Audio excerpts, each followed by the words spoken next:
अगर हम किसी के घर में पहुंच जावें तो आज घर का मालिक जो है बच्चों से खाली नहीं करा पाएगा एसी रूम।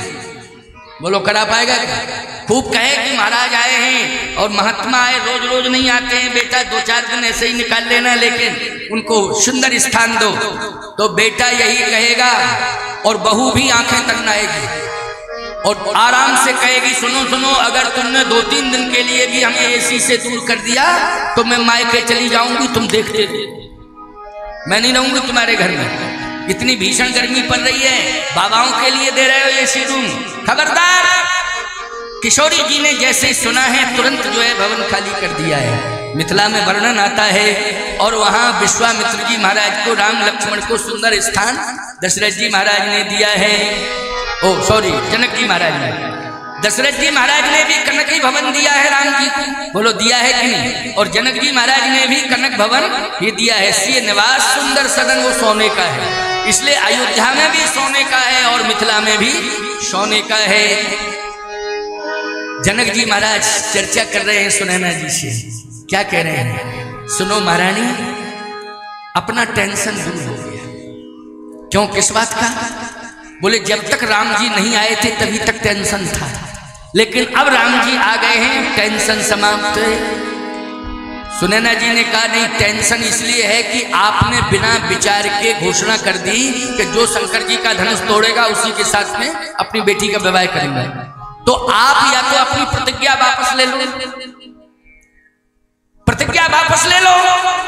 जनक जी ने कहा नहीं, प्रतिज्ञा जो मैंने की है वो उसको वापस नहीं लूंगा। क्यों? इसलिए कि मैंने कह दिया है, वापस यदि लेता हूं तो याद रखना मेरे जितने पुण्य हैं, सुकृत हैं, सब नष्ट हो जाएंगे, क्योंकि मैंने ही घोषणा की और मैं ही वापस ले रहा हूं अपने शब्दों को, सारे सुकृत नष्ट हो जाएंगे। लेकिन मैं, सुनैना जी ने कहा यदि प्रण का पालन करते हो तो फिर बेटी कुंवारी रह जाएगी, और बेटी अगर कुंवारी रह जाएगी तो चाहे जितने पुण्यों का भंडार तुम्हारे पास भरा हो, सारे पुण्य तुम्हारे नष्ट हो जाएंगे अगर बेटी का विवाह नहीं करोगे। इसलिए मैं कहता हूं कि बेटी का विवाह अवश्य ही करना चाहिए। ब्रह्मा जी ने अगर बेटी को जन्म दिया है तो बेटी के पहले वर को जन्म दे दिया है, लेकिन क्या बतावें आज बच्चों को जल्दबाजी इतनी ज्यादा पड़ी रहती है और कहते हैं हम पढ़ रहे हैं पढ़ रहे हैं पढ़ रहे हैं, और पढ़ते पढ़ते पढ़ते पढ़ते सारा डिसीजन ले लेते हैं। तुम्हें बाद में पता चलता है और तुम अगर रोकते हो कि बेटा हमने तो 3 साल पहले उस परिवार को जवाब, उस परिवार को आश्वासन दे दिया है और वो परिवार इंतजार में है, तो जानते हो तुम्हारा लड़का क्या कहता है? धमकी देता है, वो कहता है नहीं नहीं, अगर ज्यादा जिद करोगे तो हम घर में ही नहीं आएंगे, हम तो यहीं मकान बना के रह जाएंगे। बोलो भाई, उस समय तुम किम कर्तव्य विमूढ़ हो जाते हो और यही कहते हो चलो बेटा ठीक है, लेकिन औपचारिकता का पालन हो जाए, समाज के 10, 25, 50, 100-200 लोगों को इकट्ठा कर लिया जाए, उनका सम्मान कर दिया जाए, इतनी प्रतिष्ठा तो हमारी रहे तो लड़का बड़ी मुश्किल में तैयार होता है। बोलो, पढ़ाने लिखाने से बच्चे को नौकरी तो मिल गई, लेकिन उसने केवल अर्थ कमाने का ही एक संकल्प लिया है कि हम अपनी जॉब से, अपनी नौकरी से पैसा खूब कमाएंगे। मैं एक बात कहता हूं, पैसा खूब कमाओगे, लेकिन अगर तुमने माता पिता की बात नहीं मानी, तुमने कुल खानदान की मर्यादा नहीं रखी, तो मैं सख्त कहता हूं पैसा पाने के बाद, कमाने के बाद भी शांति का अनुभव नहीं होगा। ये मैं चिंता से कह रहा हूं, शांति नहीं मिलेगी। क्यों? शांति कब मिलती है? विवाह के पहले देवी देवताओं को निमंत्रण दिया जाता है। बोलो, दिया जाता है नहीं? विवाह के पहले किसे निमंत्रण दिया जाता है? बोलो, तुम्हारे कुल देवता हैं, गांव के खेड़ापति हैं, जितने देवता हैं, दूसरे गांव में भी 10-20 किलोमीटर पर अगर तुम्हारे देवता रहते, बोलो वहां भी जाते हो कि नहीं जाते हो उनका सम्मान करने? बोलो, इनकी दुआएं लगती हैं कि नहीं लगती हैं? इनकी दुआएं लगती हैं, ऐसी बात नहीं है। और फिर विवाह में तुम्हारे दरवाजे पर 200-400, 500, 1000 लोग आते हैं कि नहीं आते हैं? बोलो, आते हैं प्यारे। तुम उनका सम्मान करते हो, वो तुम्हारा सम्मान करते हैं।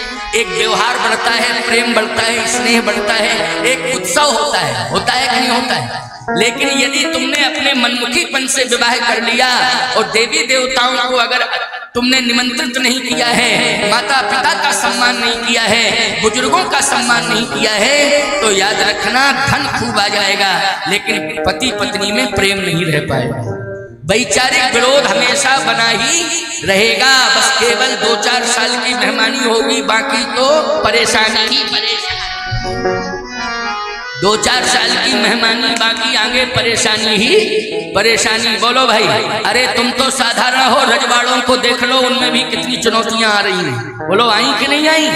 राजाओं के यहाँ भी चुनौतियां आ रही हैं, धन भरा पड़ा है, लेकिन कोई इधर जा रहा है, कोई उधर जा रहा है, कोई इधर जा रहा है, कोई उधर जा रहा है। इसलिए मैं कहता हूं कि देवी देवताओं को मानो और अपने शिवड़ों को मानो। सीताराम जी के विवाह का यही तात्पर्य है। गिरिजा जी के पास भेजा है सुनैना जी ने सीता जी को, जाओ पूजन करो, आशीर्वाद लो। बोलो भाई, पूजन करो और आशीर्वाद लो।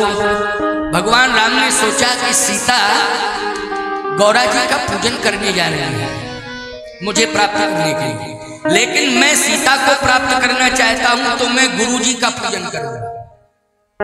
किसका पूजन करूंगा? गुरु जी का पूजन करूंगा और गुरु जी से आशीर्वाद लूंगा। तो सीता जी ने गौरा जी से आशीर्वाद लिया है और राम जी ने गुरु जी से आशीर्वाद लिया है। प्रमाण क्या है?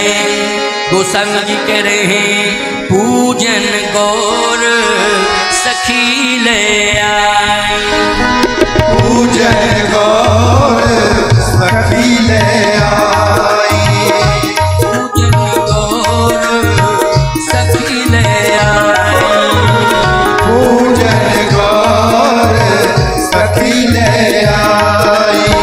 भरत प्रकाश फिरे फुलवारी, भरत प्रकाश फिरे फुलवारी, भरत प्रकाश फिरे फुलवारी, भरत प्रकाश फिरे फुलवारी। पूजन गौर सखी ले आई।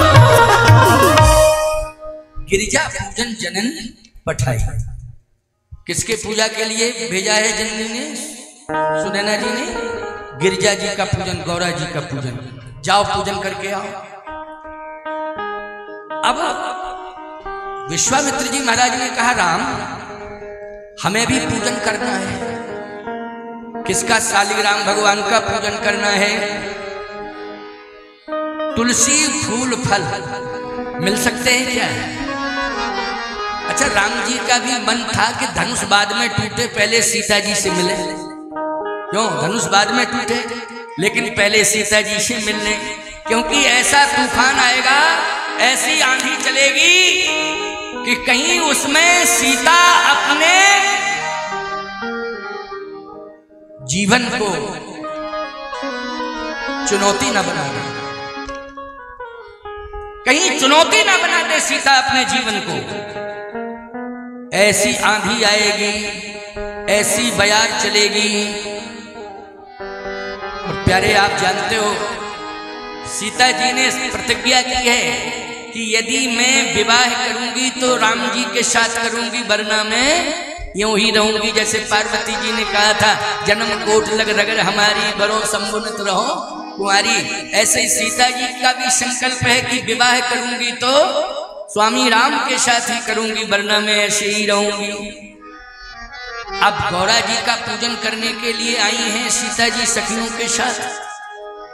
गौरा जी का पूजन क्यों किया जा रहा है? इसलिए किया जा रहा है क्योंकि ये जो धनुष रखा हुआ है ना, ये भगवान शंकर का धनुष है। किसका धनुष है? भगवान शंकर का। बना है दधीच की हड्डियों से, लेकिन अधिकार क्षेत्र में किसके था? भगवान शिव के, इसलिए पिनाक कहते हैं इसको। और शिव धनु भी कहते हैं। तो शिव धनु मृणाल की नाई, तो रही राम गणेश गोसाई, तो शिव धन जगह न शंभु सरासन। कैसे? शंभु सरासन तो शिव धन। इसका मतलब है कई बार प्रमाण आया है कि ये शिव धनुष है, ये भगवान शिव का धनुष है। तो जब शिव जी का धनुष है और राम जी को तोड़ना है, तो बताओ भाई सोर्स कहां लगेगा? पार्वती के पास लगेगा। पार्वती मैया का पूजन होगा और पार्वती मैया से आश्वासन लिया जाएगा और पार्वती मैया भगवान भोले बाबा को समझाएंगी और भोले बाबा धनुष को समझाएंगे। टूट जाना नहीं तो समझ लेना, रामैया जी से टूटना नहीं तो समझ लेना फिर तो धनुष क्यों नहीं टूटेगा भैया। और शंकर जी ने ये भी कह दिया कि नालायक बहुत इकट्ठे होंगे लेकिन तुम बढ़ते जाना, टूटना नहीं, चाहे जितनी ताकत लगावे लेकिन टूटना नहीं। तो धनुष बोला पावर की सप्लाई आप करते जाना। शंकर जी बोले हम बगलाई में रहेंगे, पावर की सप्लाई करते हैं लेकिन टूटना नहीं। धनुष बोला बिल्कुल नहीं टूटेंगे, बिल्कुल नहीं टूटेंगे, चाहे जितनी ताकत लग जावे, चाहे पूरे रिश्तेदार भी आ जाएं, राजाओं के इकट्ठे हो जाएं, 2-3 पीढ़ी के सब इकट्ठे हो जाएं, पूरा खानदान और पीढ़ी के रिश्तेदार सब, लेकिन धनुष कहता है हम टूटेंगे ही नहीं। भगवान शंकर कहते हैं हमारा एक चेला है, बहुत खतरनाक चेला है रावण, वो भी आएगा। इतना खतरनाक है, इतना नालायक है कि वो जनकपुर में आने वाला है और धनुष को तोड़ने की बात कर रहा है, मैं तोड़ूंगा तोड़ूंगा तोड़ूंगा, लेकिन उससे भी नहीं टूटना। धनुष बोला देखो आपका चेला है, चेले को आप नियंत्रण में नहीं कर सकते हो तो हम क्या करेंगे, आप ही करो नियंत्रण में, चेला है आपका। भगवान शंकर ने कहा वो तो मैं सब कर लूंगा लेकिन तुम टूटना नहीं। धनुष बोला मैं टूटूंगा ही नहीं, पूरी कोशिश करूंगा, लेकिन ताकत है उसके अंदर, मैंने देखा है। शंकर जी ने कहा क्या देखा? बोले मैंने देखा कि एक बार जो है कैलाश पर्वत पर आप बैठे थे मैया पार्वती के साथ और ये गया तो इसने सिर नहीं झुकाया, प्रणाम कर नहीं था तो कौतुक ही कैलाश पुनली निस जाए उठाए, इसने हाथ यूं यूं यूं यूं किए कैलाश को उठा और कहता है देखो देखो देखो देखो ये मैं कैलाश पर्वत को हाथ में उठाए हूं। पार्वती मैया ने कहा ये क्या हो रहा है, भूकंप आ गया क्या? शंकर जी बोले भूकंप नहीं आया, चेला आ गया नालायक, उसने फाउंडेशन उखाड़ दिया पूरे हमारे मकान में। अच्छा कैलाश पर्वत बोलो शंकर जी का है कि नहीं, जल्दी बोलो, असली निवास कहाँ है, जल्दी बोलो। है सिद्धार्थ ने भी स्वीकार कर लिया महाराज असली निवास है कैलाश पर, और रावण ने कौतुक ही कैलाश को लीने से जाए उठाए दिया था। पार्वती जी ने कहा ऐसे मूर्ख चेला नालायक चेला क्यों बनाते हो, क्या ज्यादा भांग पी ली थी जिस दिन दीक्षा दी? शंकर जी बोले नहीं बहुत विद्वान है लेकिन क्या बतावे इतना नालायक हो गया है कि हम ही परेशान हैं। और चिंता मत करना, हमने वरदान दिया है, हमारे वरदान पे गरज रहा है, हम ही इसका सर्वनाश करेंगे। पार्वती जी बोली आप कैसे करोगे सर्वनाश? शंकर जी ने कहा हम हनुमान बनेंगे। क्या बनेंगे? हनुमान बनेंगे और हनुमान बन करके पूरी लंका में आग लगाएंगे। तो पार्वती मैया ने कहा कि हम अकेले रहेंगे कैलाश पे, आप चले जाओगे, हमें छोड़ जाओगे?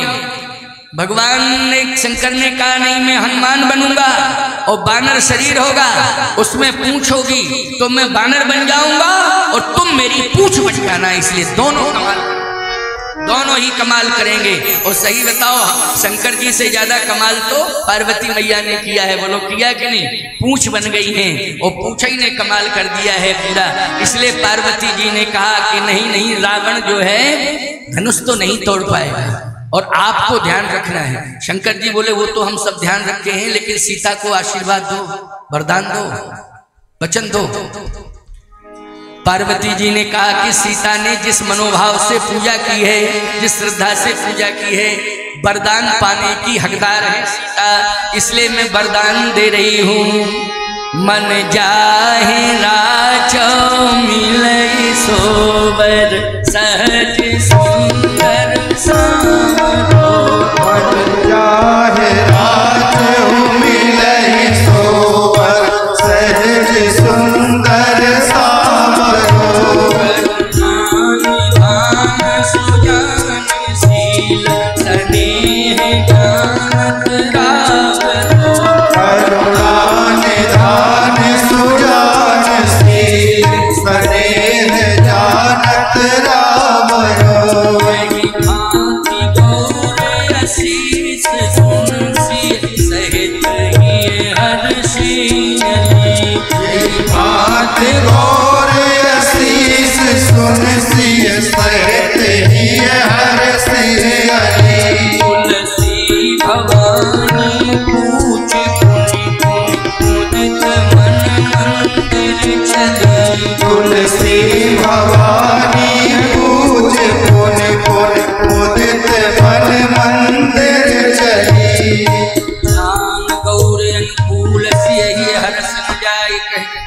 मंजुल मंगल मूल बाम अंग फरकन लगे।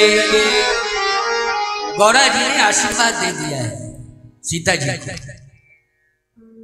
आशीर्वाद में भी एक विशेषता है, क्या? पूजा की अधिक अनुरागा निज अनुरूप सुभग बर मांगा। अनुरूप बर मांगा है। माताओं एक बात पर ध्यान देना, सीता जी ने अनुरूप का अर्थ यही नहीं है कि पति मेरा मेरे अनुकूल हो। अगर पति अनुकूल है, सास ससुर भी अनुकूल होना चाहिए कि होना चाहिए? बोलो, सास ससुर भी अनुकूल होना चाहिए। और जितने भी पति के भाई हैं, देवर आदि हैं, बोलो वो भी अनुकूल होना चाहिए कि नहीं होना चाहिए? तभी तो परिवार में प्रेम होगा, सामंजस्य होगा। अगर विरोधाभास खड़ा हो गया तो याद रखना अयोध्या का राज्य कलंकित हो जाएगा और राम राज्य तो कभी आएगा ही नहीं। सब नर करें परस्पर प्रीति, चलें स्वधर्म निरत श्रुति नीति। तो सीता जी ने कहा मैया मैं जहां जाऊं मेरी ससुराल हो। और क्योंकि पति तो मन जाहे राचो मिले सोबर सहज सुंदर सामरो सामरो, लेकिन ये सामरो जहां रहता है वहां अनुकूलता होनी चाहिए। पार्वती जी ने कहा अनुकूलता है। ये सामरा राजकुमार रहता है अवधपुर में और सीता तुम रहती हो अभी जनकपुर में। अब तुम जनकपुर की बेटी हो लेकिन अवधपुर की तुम बहू बन के जाओगी, तो अनुकूलता नहीं है। अवधपुर 5 अक्षर और जनकपुर 5 अक्षर। बोलो भाई अनुकूलता है कि नहीं? जनकपुर कितने अक्षर हो गए? 5। अवधपुर कितने अक्षर हो गए? 5। तो का अवधपुर का रहने वाला है वो सांवरा सांवरा राजकुमार, और तुम बहू बन करके अवधपुर जाओगी। जनकपुर में पैदा हुई वो अवधपुर में बहू बन के जाओगी। 5 अक्षर अवधपुर में, 5 ही अक्षर जनकपुर में। कहे सास कैसी होगी? सास कहे सास है कौशल्या। सीता जी ने कहा तो यहां अंतर पड़ गया। मेरी माता है सुनैना, 3 ही अक्षर है।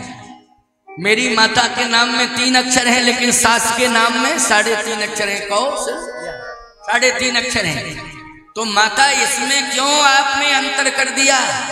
जैसी मेरी माँ का स्वभाव संस्कार है वैसा ही मेरी सास का स्वभाव संस्कार होना चाहिए। पार्वती जी ने कहा रामायण नहीं पढ़ते हो सीता? क्या लिखा है? कौशल्या में 3.5 अक्षर हैं, लेकिन तुलसी बाबा ने लिखा है कद्रू बनते दीन दुख तुम्हें कौशला दे। तो कौशला शब्द कौशल्या जी का एक नाम है कौशला। अच्छा कौशला है तो 3 ही अक्षर आए कि नहीं? सुनैना में 3 अक्षर और कौशला में 3 अक्षर, जनकपुर में 5 अक्षर, अवधपुर में 5 अक्षर, और तुम्हारा जन्म कमला नदी के तट पर हुआ है। कमला में 3 अक्षर और बहू बन के सरजू के तट पर रहोगी, सरजू में 3 अक्षर। और एक बात बतावें सीते, चिंता मत करना, तुम्हारा विवाह राम के साथ होगा, लेकिन तुम्हारी 3 बहनें और हैं ना? हाँ है तो का उर्मिला मांडवी और श्रुतकीर्ति 4 बहनें हैं तुम, वहां 4 भाई हैं। राम जी के और 3 भाई हैं, राम जी सहित 4, तुम्हारी 3 बहनें और हैं, तुम सहित 4। इसलिए वहां भी 4 राजकुमार, यहाँ भी 4 राजकुमारी हैं। तो चिंता मत करना, वहां नाम है राजकुमारों के राम, भरत, लक्ष्मण और शत्रुघ्न, और तुम्हारे यहाँ बहनों के नाम हैं सीता, मांडवी, उर्मिला और श्रुतकीर्ति। तो याद रखना राम के साथ सीता का विवाह होगा और भरत के साथ मांडवी का विवाह होगा और लक्ष्मण के साथ उर्मिला का विवाह होगा और श्रुतकीर्ति के साथ शत्रुघ्न का विवाह होगा।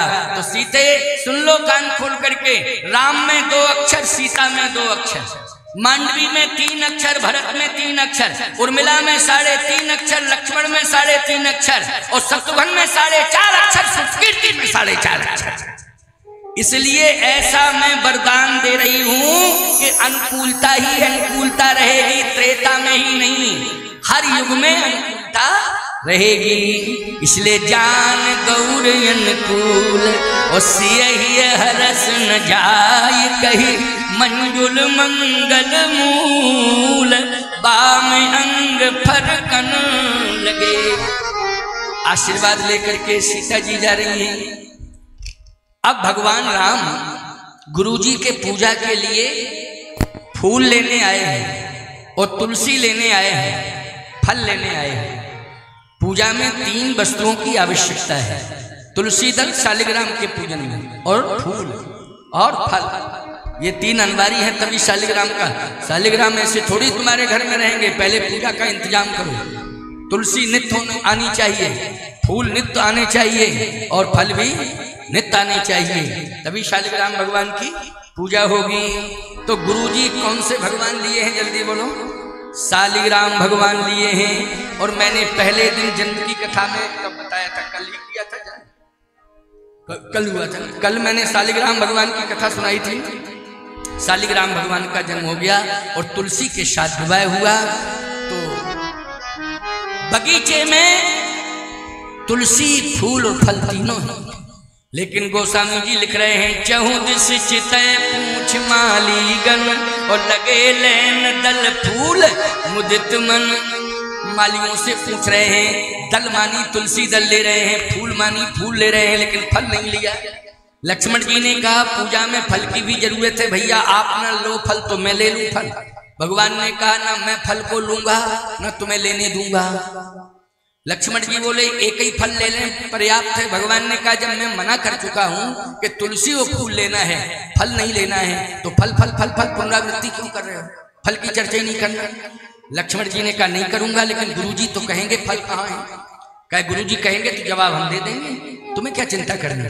अब जैसे ही भगवान राम तुलसी और फूल लेकर के विश्वामित्र जी के सामने पहुंचे, अब राम जी ने दोना दे दिया जिसमें तुलसी और फूल रखे थे।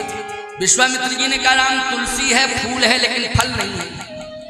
फल तुम लाए नहीं हो क्या? फल थे नहीं। अब राम जी चुप है। लक्ष्मण जी बोले बहुत ही अच्छे फल थे, हम तो आंखों से देखे। अच्छा अच्छा अच्छा, बहुत अच्छे थे। हाँ तो फल कच्चे होंगे, पके नहीं होंगे? लक्ष्मण जी बोले एकदम पके पके, लाल लाल, गजब के। अयोध्या भर में नहीं ऐसे फल, जैसे मिथिला में देखे। मन हो रहा था कि 1-2 फल ले लें तो प्रसाद में हमें भी मिल जाएगा स्वाद चखने के लिए। ऐसे गजब के पके हुए एकदम लाल फल हमने कहीं नहीं देखे गुरुदेव। तो फिर फल जब पके थे तो राम क्यों नहीं लिया फल? और फल थे तो फल क्यों नहीं लिया? और कच्चे नहीं थे, पके हुए थे, तो फल क्यों नहीं लिया? भगवान राम ने कहा ये मिथिला की भूमि है गुरुदेव, आज मैं आपको, ये शिष्य राम आपको तुलसी दल और फूल दे सकता है, फल तो आज आपको देना पड़ेगा, तभी राम का महोत्सव सफल होगा। आपको फल देना पड़ेगा, फल मैं नहीं दूंगा, आप फल मुझे देंगे। विश्वामित्र जी